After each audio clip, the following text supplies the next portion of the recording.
The news of the Eastern Plains' victory spread across the forest kingdom like wildfire. Every bird chirped the story, every antelope whispered it, and every hill and valley echoed the same tale. The plains stood together, and the shadows fled, but not everyone was celebrating. Inside the stone hall of the Central Council, the elders were in turmoil, their meeting filled with panic. The Hawk Elder, furious, slammed his wings on the massive stone table. "Kanu is too powerful," he shrieked. "If the plains continue rising like this, the kingdom we know will change forever." The Leopard Elder, his voice a low hiss, added, "A united East threatens the very order we've created. They must be put back in their place." But then the Greyford Wolf, known for his calm wisdom, raised his voice, silencing the others. "The plains defended themselves," he stated plainly. "They harmed no one who did not attack them first. This is not rebellion, this is dignity." The other elders grumbled, shifting uneasily. They were used to control, to enforcing silence. They were not used to a lion whose power came from love, not from fear. Back on the Eastern Plains, the air was filled with joyous celebration, but Kanu himself remained humble.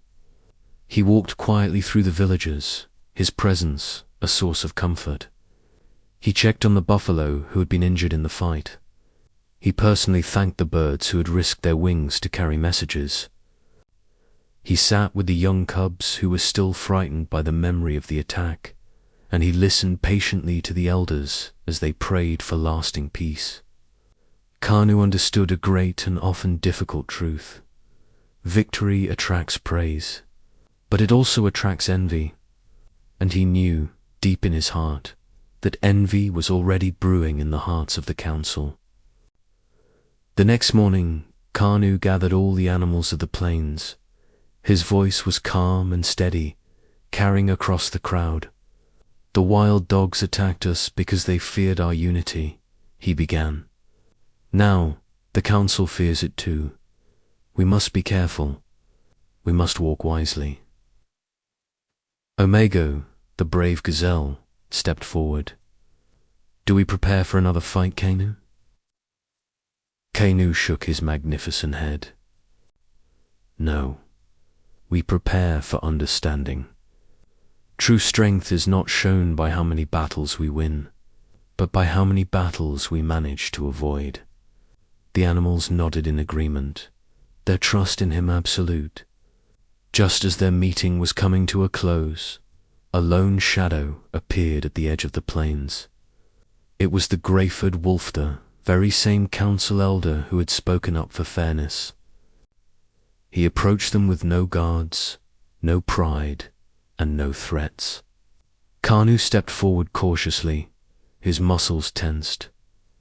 To his surprise, the wolf bowed his head, gesture of respect no council elder had ever shown to an animal of the plains. "Lion Kanu," the wolf said softly, his voice full of gravity, "the council fears your strength. But I have come to warn you, not all of them seek peace." Kanu's eyes narrowed slightly, watching the wolf's every move. "What do they want?" The old wolf let out a heavy sigh. "Some believe the plains must be weakened to restore balance. Some want you caged again to make an example of you, and some simply want the unity you've built scattered to the wind." Gasps of shock and anger rippled through the assembled animals. But Kanu remained perfectly calm. "And you?"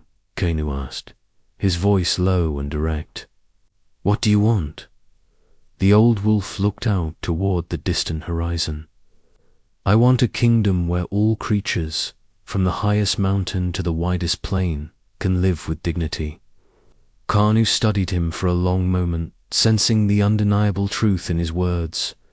"Then why warn us?" Kanu pressed.